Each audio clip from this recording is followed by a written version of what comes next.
From the Associated Press, a chilling photograph from Shenzhen, China, of a sports stadium filled with armored vehicles.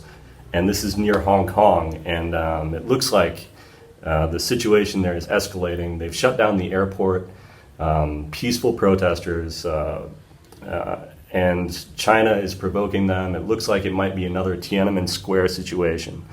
And so we need to pay close attention to this because this is pretty frightening. As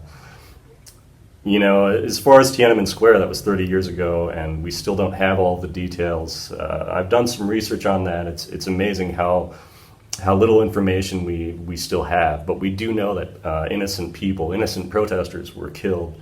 Perhaps many thousands were killed in Beijing. And so this is set. It might happen again. It might happen again in Hong Kong, which is really terrifying.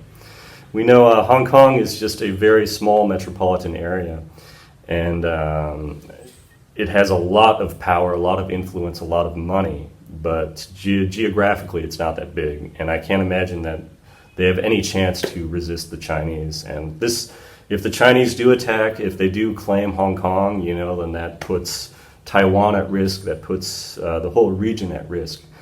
The Chinese, they've been very imperialistic. They've been pushing their own borders. They've been trying to capture islands from Korea and Japan and Vietnam, the Philippines. I mean, there's always this state of tension here caused by the big red Chinese, and it's frightening. And so I'm so worried about what's going to happen. I hope that everyone is safe, and it's just hard to consider. Now, Hong Kong is one place that I've never been. Actually, it's sort of a blind spot in my radar. I've spent enough time in Japan, Korea, and here, and in China, but I never made it to Hong Kong, and I regretted that because it seems like it would be a very interesting place to go, and I've always wanted to see it, so it just looks like it's not going to happen. It kind of reminds me of back when I lived in Korea.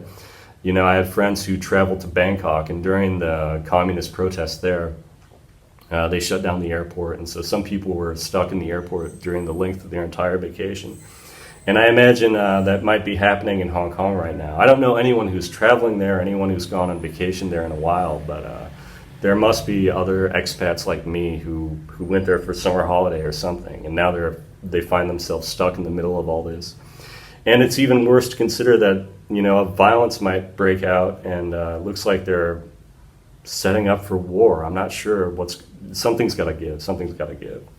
And I've seen, if you look at the protesters, they're waving American flags, singing American anthems, and yet I don't think the U.S. is going to get involved right now. I don't think any other country is. I mean, it's a very sad situation because of all the political interests, because of all the economic interests. It looks like Hong Kong is being left in the dust, and I'm very worried about what's going to happen. And this photograph from the Associated Press is just really chilling when you think of what could happen. Now, unlike the days of Tiananmen Square 30 years ago, we do have everyone on social media.